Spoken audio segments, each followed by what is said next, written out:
Well, welcome everybody. This is Joseph Land. Welcome to the Ask Joseph Land show, October the 24th. Can you believe that? October the 24th.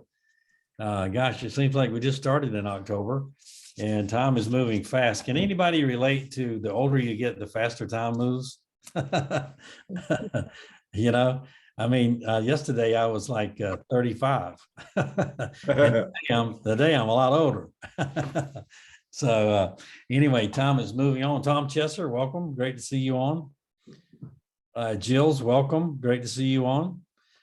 So we're getting a lot of people in today, and there'll be a lot of people who will be listening to the recording. So anybody want to comment today about what they did over the weekend or how the weekend treated them? Anybody have any updates for us today? Dawn, how about you? I did a class at a new Thrive place. The place that I'm doing it is I think I told you guys a place where people in recovery go to have positive experiences and get together and do positive things. And I went to another one on Long Island, just another location, and I had one student, but one's better than none. And she got some personalized attention from me, and hopefully she comes back next week. Yeah. Well, let me tell you, when I started my transportation company, I started with one truck. Isn't that amazing? Actually, I started with zero trucks. And Tracy can relate to this. I mean, you start small, an acorn starts small and it ends up being a big oak tree. Oh, absolutely. Especially So, if your passion is with it. Yeah, absolutely. Absolutely. Well, anybody else have a good report they can give us today? Miles, how about you? Yeah, I was working with David Bass, and I believe I've got a new one coming up. Somebody that I can help, and a business that I can help get their employer. How is it, David? Employer retention credit. There you go. So, anyways, that's working out. Banking is working out, and other businesses are working out too. So I'm really thankful and grateful. And being here is just instilling more confidence and being around so many lovely, progressive entrepreneur people. Yes. I want David to come on and say a few words in just a minute, but I want to tell you guys, see, God uses the foolish things to confound the wise. And so if you look at what David is doing, and I love what we do here because we all network together on ideas, what we're doing in our business, what can help other people. But when David told me about this, I said, oh my gosh, I know a lot of business people that this would be a blessing to. And so he's got one of my friends, he's going to get one of my friends $400,000. I mean, it's just crazy. And that's I call that in business, I call that found money. It's money that you didn't know was there, but you found it, right? And so, David, thank you for how you're blessing people and using our community here to bless one another. So, David, you want to say a few words? Yeah, well, thank you. And again, working with Miles, actually working with Jerry Llewellyn as well. And so ESTA down in Tampa. And of course, we're kind of like partnered up with Mr. Joseph Land. Thankful and grateful for that. I mean, we believe that our other partner, Vince Holmes, which is a very dear friend of Joe Land's and mine and partner, we're going to bless a lot of people. I mean, there's this $1 trillion sitting in the U.S. Treasury. Right now, there's only about 2 million left in the United States, is only available in the United States. And it's money that employers, a good bit of it, they paid in when they kept employees on during 2020 and 2021. And the Treasury's giving a bonus over and above that. So 5 to 10, up to 500 employees, they can watch a 1-minute video, see a nice brochure. The employers can watch a 5.5-minute video and really lines it out. And our company, we believe, is like the best as far as getting the most back for the clients, the employers. There'll be other companies doing it, but we are just blessing. Really, there'll be tens of thousands of businesses next year and a half, 2 years, 3 years. About 2 years is about the limit where that money's not going to run out, but the time's going to run out for them to claim their money. So yeah, it's a real blessing. Yeah. Well, that's good. And thank you, David, for what you're doing to help people. That's really beautiful. Bobby Bentz, how are you doing today? And Tracy, would you do me a favor? Tracy is in Canada, and she and her husband started a fascinating business. And Dawn, you were just talking about how small, you start out with one person, and I was telling you about the Acorn. That's exactly what Tracy did when they started their business up in Canada, in all country. And Tracy, if you don't mind, I don't want you to have to put you on the spot, but your story is fascinating about how you guys started your business and struggled, and all of a sudden it became a big business. So if you'll think about that just a minute and share with people, I'm going to come back to you. Okay. Bobby Bentz, how are you doing today? Very blessed, sir. Good. I look forward to having our meeting this week. How's everything going? Everything's going good. I'm getting trying to psych myself up and get ready for this podcast that I've been wanting to start here for a while. I've got everything ready. I've just got to get my nerves ready. But I think about what you said before, like I think it was either last week or the week before. Don't worry about it. Basically, just do it, because I try to be too much of a perfectionist sometimes. And, it's like I want the first episode to go perfect, but in reality, I know it won't. And I just need to get over it. The podcast is called Jesus and Investing. And so it's kind of like my way, or my ministry way of where the Lord is kind of pushing me to give back and share. So anyway, I'm just trying to get my nerves up to just to go ahead and just do it, so. You're going to do very well. You're going to do very well. Let me share a story with you. You guys are going to love this. So when I was in high school, I ran for student body president. Now take this in mind. I was an All-American high school athlete in 2 sports. And so I ran for student body president, and I was going to have to get up in front of the student body and give a speech, of all things. And, to let them know why I needed to be the president of the student body. And I was so scared. Now, here's a guy tackling and blocking and running the football. I was so scared to stand up there and give it. Oh, man, I was frightened out of my mind. And my sister looked at me and she said, "You dummy, you see these people all day long, every day. Why are you so frightened? You talk to them all day long, every day. Just get up there and talk to them." And I thought to myself, you know what? I hate it, but she's right. And she says, and by the way, you're just thinking about what they're thinking about, what you're going to say. They don't think about what you're going to say. They're just thinking about themselves. And that thing just freed me up so good. I stood up there and made a good speech, and I got elected student body president by the grace of God. And so, but that was my first blush with speaking to a group or speaking on like you're doing on a podcast. And so, hey, and after I did it, I was so exhilarated and so fired up, I had such a good feeling about it. And a lot of times when you do something that you're afraid to do, if you just do it anyway, what do you call it? The endorphins kick in and you just feel so good about yourself. Can anybody relate to that? Yeah. Yeah, my wife tells me sometimes you talk me to death, Bobby. So just pretend you're talking to me. That's good counsel. Good counsel.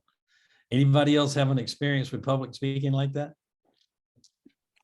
I did when I was in elementary school. I mean, my legs would shake. I was scared to death, even into adulthood. But now I actually coach people on how to do public speaking and have success and feel comfortable doing it. So it's possible to completely turn around, like you said, Joseph, and others.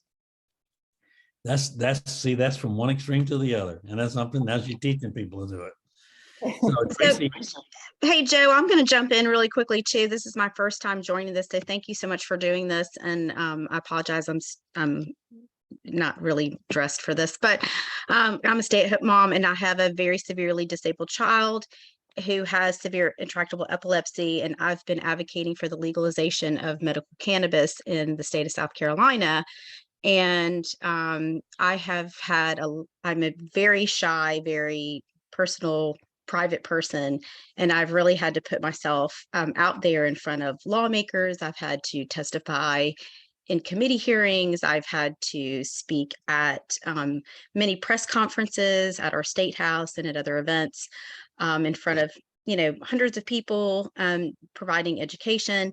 And one of the things that hit home, the little piece of advice that was given to me, of course, there are a lot of veterans in our state who suffer from very severe service-related pain conditions, as well as post-traumatic stress. And one of the best coaching or pieces of advice I was given by a veteran friend of mine prior to going to testify in front of a committee, in which I was terrified. I was very nervous about it. It's very intimidating. It's really like being in a courtroom. It's extremely Yes. intimidating. Yes. And the one thing he said to me was, "You know what, Jill? They can't kill you." And it was so profound because he has been, in front of, he's a combat veteran, right? So he has been exposed to people who are actively trying to kill him. And so to his point, it's like, okay, you're going to go and you're going to stand in front of these people. They can't kill you. I've been there. I've been in front of people who actually can kill me. So Wow. you're going to be okay because you're going to walk away from it. And I've been there when I didn't know whether I was or I was not going to walk away from it. So know this, and know that you're going to, at least at a minimum, walk away and be okay.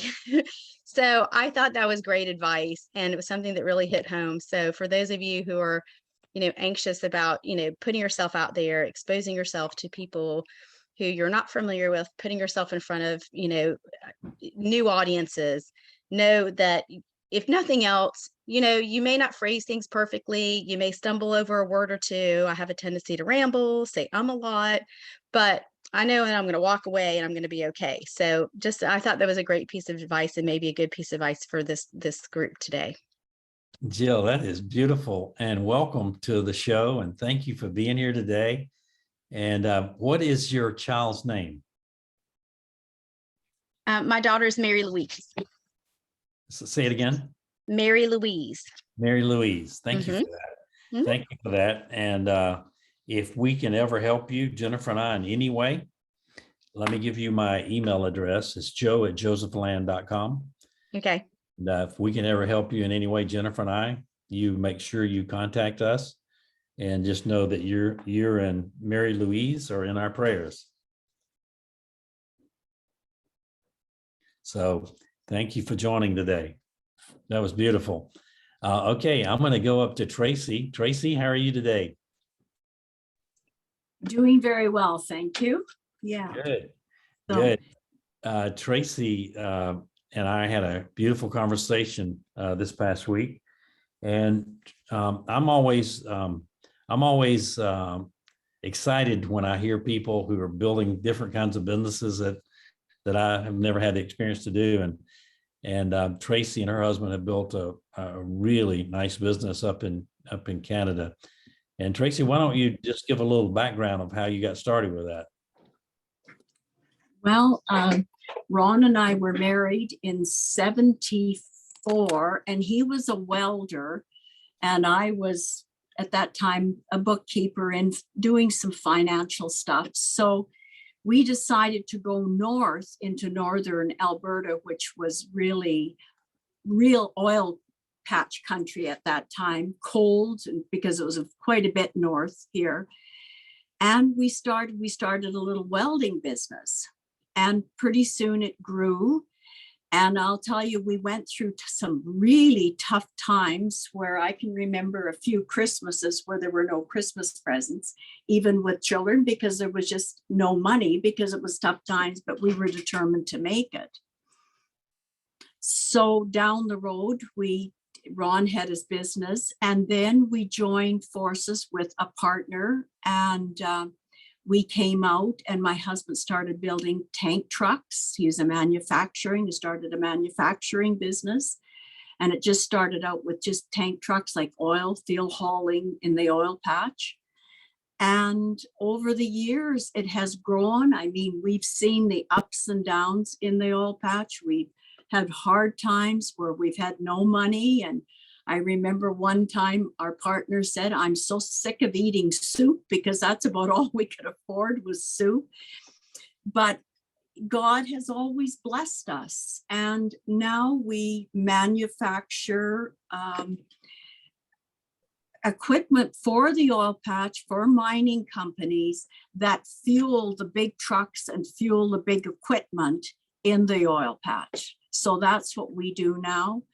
We also do refuelers for the railroads. We're doing a lot of work in the US because of the exchange rate of dollars. So we always find that when it comes to the exchange rate, we get quite busy with US stuff. So God has blessed us. And during COVID, we never shut down. So we kept right on going. I mean, we didn't do as well as we could have, but we're still here, and we're 40 years old and still going. So it's been a blessing. It's been a real journey. We've got involved in some other things that weren't quite as successful. You know, we tried different things, and myself in 2000, I raised alpacas for 12 years. Wow. And it was a real joy. I loved every minute of it. By the time I'd finished, I had 200 alpacas and did really, really well. And again, God blessed me very well with it. I became a judge, went to Peru and became an international judge. And so, yeah, it's been a great journey in our lives. So love being an entrepreneur, love the people. So thank you for listening to our little journey. Thank you. That is so fascinating. I love her story. What a variety of different careers there. Yeah. Yeah. Can you imagine? Can you imagine? I mean, and it's cold up there where they live in the winters, and working in the oil fields and inventing new equipment to make the oil business better. That's what they were all about. And, you know, I have never started a business where it was easy starting out. And if it was, everybody'd be doing it. And so the message is if God has called you to do a business and you have that vision and that dream in your heart, just keep going, because he will make a way, and you will get everything you need to make it happen. And but one word, you just have to persevere. You know, there are many days in my baseball career or in my business career when I felt like I'm just going to quit. And then the next second I say, no, I'm not. You know, you got to keep telling yourself you're going to keep going.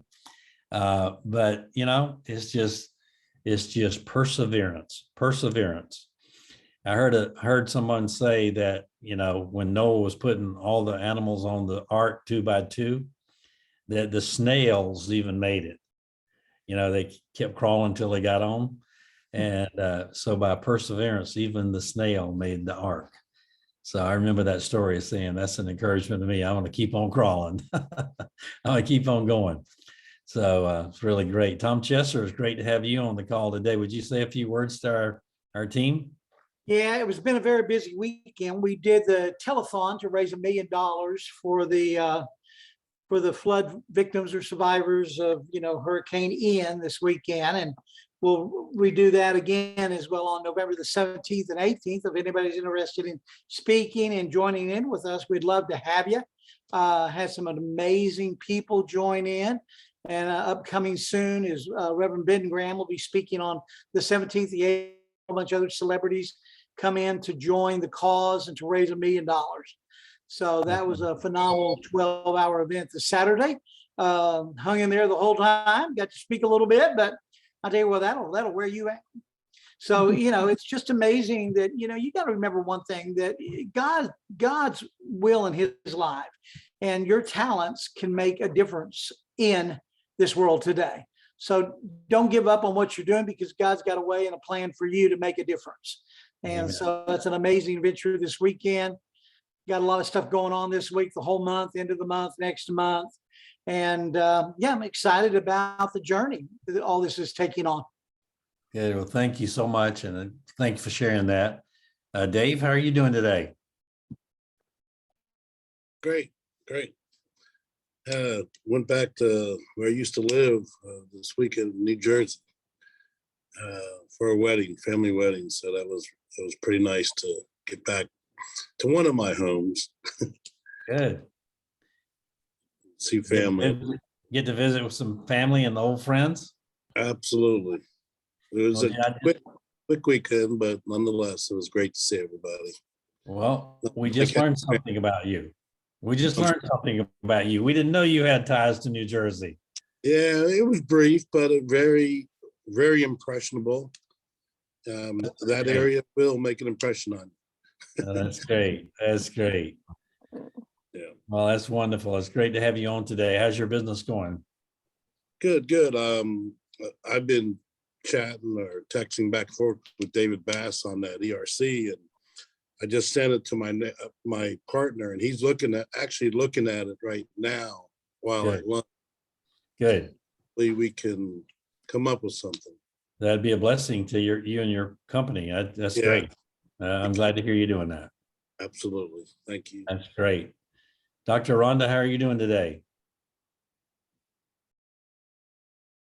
I'm going through a bit of a rough patch, so I was just gonna ask everybody if they can just pray for me. All right. Well, we certainly will. We certainly will. Thank you. In fact, I want you to hang on till the end here, and we're definitely gonna do that. Okay, thank you. And let me tell you what I learned also. We talked about perseverance a little bit. Let me tell you what I also learned. That tough times never last, but tough people do. And so no matter what it is, God's got a plan and you're going to be fine. And I thank you for sharing that with me. You touched my heart. It's going to be fine. Okay, so let's see where I want to go. Shane up in Nantucket.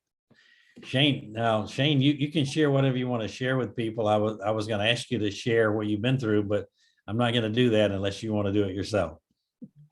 Well, the good news is that I had much needed cataract surgery. I was practically blind in my right eye, and it's just been incredible. I was so scared to do it, but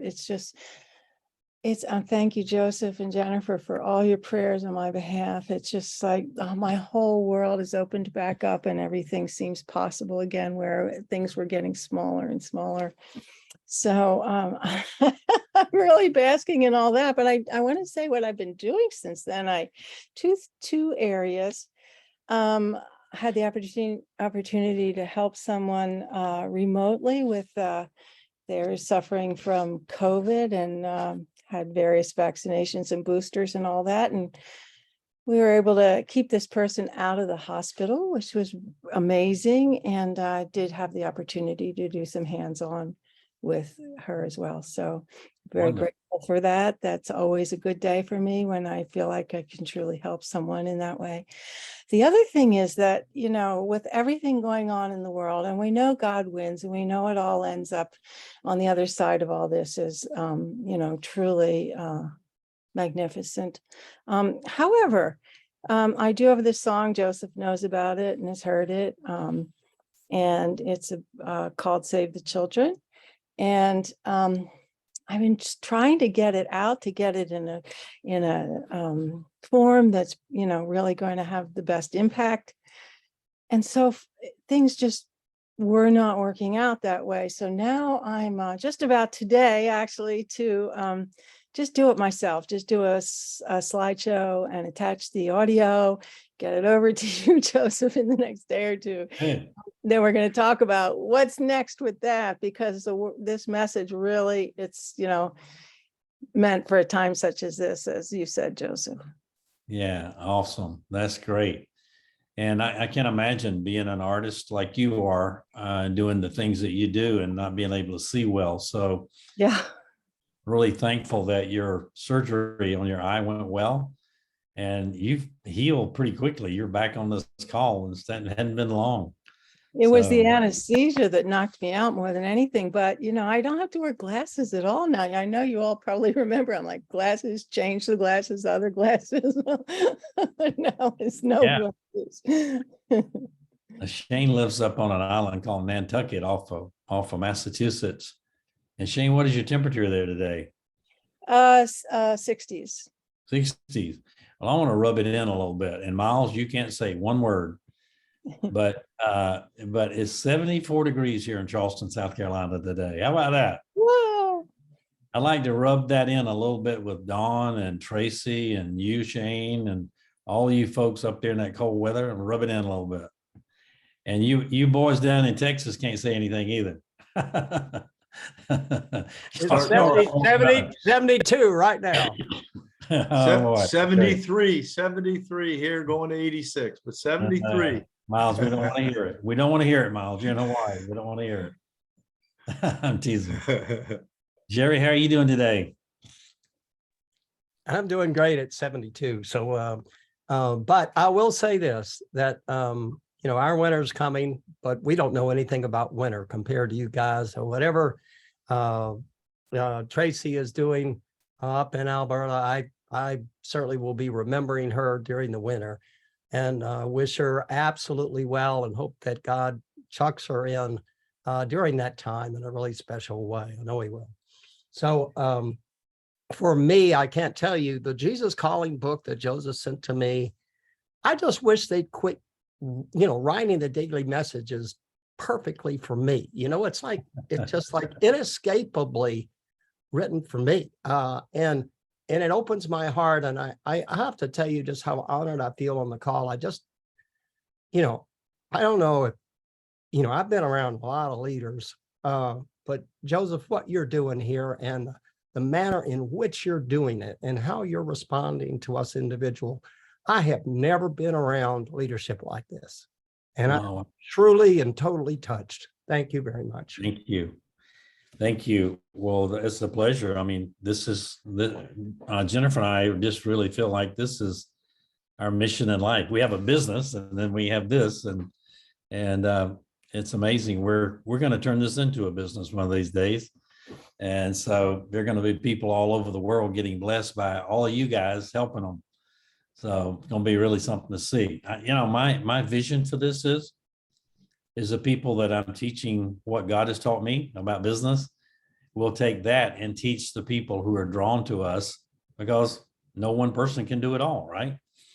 And so we're gonna spread out. My view is before too long, we're gonna be spreading out. So we're working on some things, and we're getting a lot of positive feedback from great people. And so I'm really humbled by that, Jerry, and thank you for that. God bless you, brother. I want to talk to you today about something fun. Now, this is a great lesson. I learned this early on in my life, but the importance of making your bed. Anybody ever heard anybody talk about that before? Yeah. There was a commencement address given to the University of Texas by Admiral McRaven. Admiral McRaven was the admiral that was in charge of the Navy SEAL Special Force operation for the Navy. And he gave a whole commencement address about the importance of making your bed first thing in the morning. And so I even go with that and say that when you create a personal discipline in your life and business, you're going to be successful if you stay within that personal discipline. In other words, my wife can tell you that every morning, if she gets up at 6 o'clock in the morning, she'll find me in my special place in our house reading my devotionals, and doing what I do first. And so that's a part of my personal discipline. But the other thing that we do is we always make up our bed every morning. And I remember learning that as a little boy. My mom would tell me to make up my bed because it was important to get that first win of the day, first task accomplished. And so the number one thing with making, before I start, I want to tell a funny story about Jennifer. So I was talking to Jerry Llewellyn about this, but so this last weekend, we have a daughter at the University of South Carolina. And so we were there for a football game, and we all went together as a family, and my sister was there and my family, and we just had a great time. And Jennifer and I stayed in a hotel.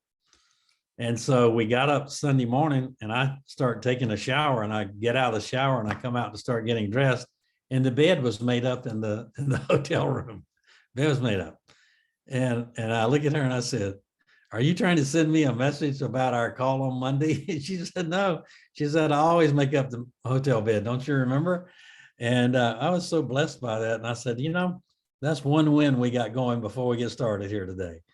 And it's so true.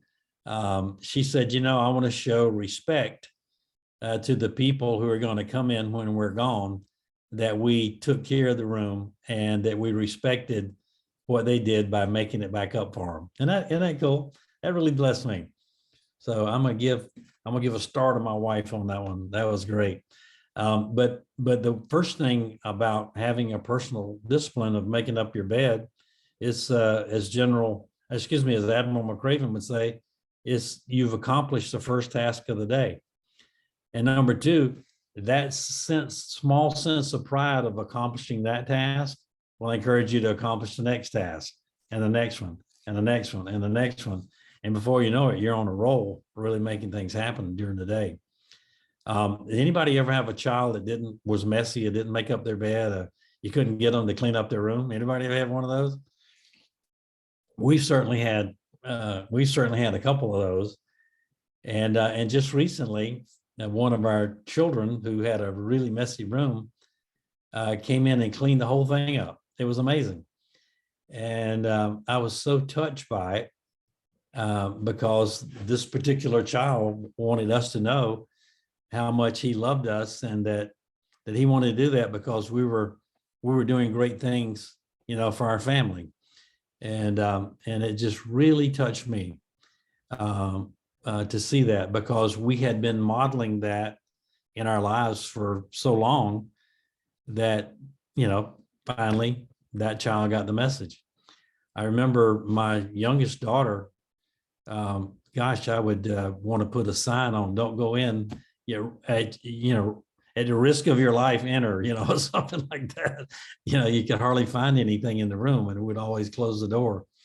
But it's amazing that sooner or later, watching the example of the parent or learning or growing and maturing, they see the importance of completing that first task and how they want to live their life when they really get out on their own, and they're having to account for it. So the third thing would be, by the end of the day, if that one task you do gets you started, you'll look at your schedule, look at the things that you did, or the list of the things that you had written to do. See my list there? It's hard to see. The things that you attempted to do, and you've done most of them. You've completed most of them because you started out with that one and it got you on a roll. Can anybody relate to that? Don, can you relate to that? Yeah, and I also wanted to add, it's also mentally good to have a tidy space. I think if you're comfortable living in a mess, there's something going on inside that you need to address. And a lot of people, I don't think are even aware of that. So yeah, godliness is right. Tidiness is godliness. Yeah, that's exactly right. And so that's well said. That's exactly right. And in our case, we had to be really patient with our children to get them to the point where they realized it was important. And so I go back to what we said several weeks or months ago, that love is the answer. Just keep loving them anyway and modeling what you want done. Tom, can you relate to that? Tom Henderson? Oh, definitely. Like you're saying, Lynn and I, first thing we do when we get out of bed is make it. That starts these, that way we got one accomplishment already before we even get started. But working with the kids when they were younger, getting them to clean up the rooms and keep things straight. When I had my construction business, we spent the last 20 minutes of every day sweeping up and picking up and everything, so that when we came in the morning, we came into a clean job site. And that just made a difference in mindset for the whole day. So just keeping things in order and keeping things cleaned up. Yeah, isn't that amazing? I'll tell you what I've learned from my career in sports and business is that when you do the first thing of the day and accomplish that task right, when you do the little things right, you do the big things right, right? And so the little things lead to the big things. And I'll tell you, one of my family members started a transportation company. And so they use the same discipline and the same system. Of course, they enhanced it, of course, but they use the exact same system they learned with working for my company for years. And they went as far as to say to all their operations people, hey, we're going to buy you a Fitbit watch, and we want you to measure your exercise every day, because the pressure is so high in the operations center from dealing with logistics that we expect you to get up every hour and walk around the building or walk down the hall or do something different. Not for us, but for you. And I thought that was so cool that they gave everybody a Fitbit and they asked them to get out and get some fresh air and come back and fight their job again. And I don't know if you know any people that are doing that, but when companies do the little things right, the big things happen right? When you treat your employees the right way, and you do the little things right for them, they help you make the big things happen. So can anybody relate to that? Can anybody relate to how that works? So, Joe, I'll jump in and add, that's kind of this idea of incrementalism, right? So, we all have a lot of things going on in our lives. And so we can get really overwhelmed by those things very easily, very quickly. And so, something as simple as making your bed in the morning, I think the bigger idea is taking that one small little manageable piece of our day and accomplishing that, and then taking the next little thing, whatever that might be, and moving forward with that, instead of looking at, oh my gosh, I've got to do this, I've got to do that. I mean, I was a busy mom. I'm not a business person. I do have a very, very small nonprofit that I manage, but I can also get extremely overwhelmed by all of the things that hit me all at once, and trying to care for a special needs child and another typical child who has entirely different needs, plus the household, et cetera, et cetera. And so I think this idea of incrementalism and taking, things in small pieces, as opposed to, it's kind of like triaging, it's like, okay, what can I prioritize? What can I take care of that I know I can accomplish? And then you get this feel of accomplishment, and I've done something, and then you can kind of move on to the next thing. So I think that, and then too, like for me personally, I don't know if a lot of you guys are really into New Year's resolutions. I've kind of decided that they're not super helpful, because 6 weeks into the new year, you've kind of fallen off the train, and that New Year's resolution falls by the wayside because we are creatures of habit. But for me, what I've started doing, instead of coming up with a New Year's resolution, is I come up with a mantra, and it's something I wake up in the morning and I say whatever that is going to be for the year, to help propel me and put me into a better place. And this past year, it was do better, be better, do better. And so to me, what that means is, okay, I need to do better at accomplishing goals. And then that's going to make me a better person. That's going to make me a more active participant in the many roles that I fulfill, but I also need to be better as a person in order to do better, to do those accomplishments. So it's cyclical. And so that also kind of plays into that idea. So just 2 thoughts for the group. I love that, Jill. Gosh, you're a rock star. Do better. Thank you. Be better. Everybody write that down. Do better, be better. I love that. And that's exactly right. I love that. So anybody else? Anybody else have any comments? Well, here's the last thing I want to share with you about the importance of making your bed or accomplishing that first task of the day is believe in your heart and soul that you're capable of big things, you know? The only thing standing in our way is ourselves. Really, it's the truth. And it's what you think. Playing baseball, there were a lot of really great baseball players that had beautiful physical skills. And the only difference in them and someone who was not quite as good is the mindset. Is they thought they could, and the guy with all the talent didn't quite think he was good enough. It's crazy how it works. And so I always told my daughters, there's no glass ceiling for you. I don't care what you hear in school. You come on with old dad, we'll build a business, we'll do something. Whatever you want to accomplish in your heart. And I never told my girls, I want you to play baseball. I don't want you to be in the transportation business. I want you to do what you want to do. And I'm going to throw all my support behind that. And lo and behold, my daughters have been ultra successful. And I honestly think it's because I told them, hey, don't depend on anybody, depend on yourself. I got your back.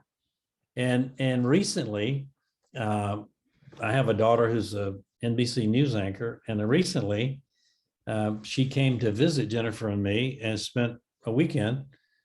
And so she and I I hadn't seen my daughter in a little bit, and so we stayed up real late. She had on a beautiful new pair of shoes. I said, "Those are beautiful shoes. Are those new?" And she said, "Yes, Dad. I bought them with my own money." Just like that, just boom, right out of her mouth. And she said, "I did exactly what you taught me to do." She said, "I bought them with my own money." And she and her husband are ultra successful. And I thought, you little rascal, you. Yes, exactly what I taught you to do. And so, man, isn't it great when you can have an accomplishment, no matter how small or how large, and you can have the self-satisfaction for having that accomplishment. So it's just cool. And it doesn't matter how big or small. But, so many times in today's society, in the church and business and a lot of places, women are playing really key roles. And women are very important to me in my business, in this community and all this. Look at all the women who are involved in what we're doing here on the show and how you guys are blessing other people by your example. And I look, Jennifer and I were having this discussion driving home last night. I said, Jennifer, if you look in our church, who's doing a lot of the work? The women, right? I said, you look at our daughters, they're highly successful. They're working in, very successful enterprises. And you see a lot of success today in business with women entrepreneurs. And we had, remember last week we had, who was it? Olivia on, or whoever, who was starting a business similar to Spanx. Y'all remember that conversation? And I gave her the example of the lady with Spanx. And so it's going to be interesting to watch her develop that, and to watch all of you develop things that God puts on your heart. So are anybody have any comments today about what we talked about the discipline, getting the first task of the day accomplished? And, for me, the first task of the day, sometimes when I wake up so early, my wife is still asleep. But, before the first task is getting that bed made. My first task is getting up and reading my devotional and helping her make the bed later on, So you have to be flexible with that. But anybody have any comments? Shane? Well, I've been trying to make my bed every morning ever since I heard Jennifer talk about this a while back. And I think You of her, did? I think of you guys every time. So thank you.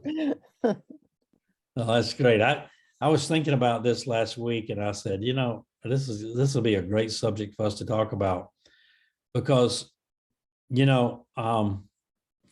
I'm just going to say it. I see so many people who are so lackadaisical and have so much talent and they lack personal discipline. And you can't tell someone that they lack personal discipline and that's why they're not successful. And so you have to model it with simple things that people understand. Like, you know what? You need to go on YouTube and Google Admiral McRaven and listen to what he says about doing the small things right that allowed him to lead Navy SEALs into battle all over the globe for the good of mankind. And they all do the first thing right every day. And then they go do their mirror meditation and all the things that, that we know to do. But it's the little things that accomplish the big things in life. And think about it. I mean, if you're in the transportation business like I was for so long, you don't put the trailer before the truck, you put the truck before the trailer, right? And when you get things out of sync because you have poor personal discipline, usually the venture doesn't work right. And so we want to really encourage ourselves and others to create a personal discipline that works for us. And it's always an individual personal discipline that works for you. And so I want to encourage you guys with that today. So anybody have any closing comments? Tom Henderson, the wise man that I've known for a long time. Do you have any comments? It just like compound interest, doing the little things repetitively over and over, just build up. It makes it easier for everything else. And I really enjoyed your call this morning. So I want to thank you for that. The prayers with that too. So Good. David Bass, any parting words today for you and your company, your venture? Well, just thank you. Again, I was thinking about, I make ever since I listened to Admiral years ago, make my bed every day. And also, if there's not enough dishes for the dishwasher, I wash the dishes too. And this weekend was like a time like, well, I need to clean the carport off. The grass is not done in mowing, but it looks nicer since it's mowed. So I just do things that's kind of good to accomplish some little things like that. So It is. thank you for today and thank you for you. I call those honeydews on the weekend. Yeah. Honeydews. I've also found that those are good in business too, Joe. Yeah, we haven't heard from you today. Give us a good word. Well, I mean, I just know that when I got out in the factory and I started painting some things or I started welding some stuff myself, there's just something about an honest day's work and accomplishing something that makes you feel good, so you just got to get it done. Like you said, you get your first task done, check it off the list. That's great, and give yourself incremental goals too. So I like getting things accomplished. Makes me feel great about myself. And that's important. Attitude is definitely determines your altitude. So, get the attitude right too. We can take things where we want to go with them. So. That's great. That's great. Well, I want to end this call today and I want you all to hang on. Look at Tom Henderson. Attitude is a choice. Look at that shirt. There you go. I love that. Thank you, Tom. You got to get me one of those shirts. But anyway, I want to end this call today. I want to thank you all for joining me on the Ask Joseph Land show today. And it's always good to hear from different entrepreneurs and what you guys are doing in your businesses and also your encouragement to all of us. So thank you for joining me today. And if you'll just hang on just a minute, I'm going to end this recording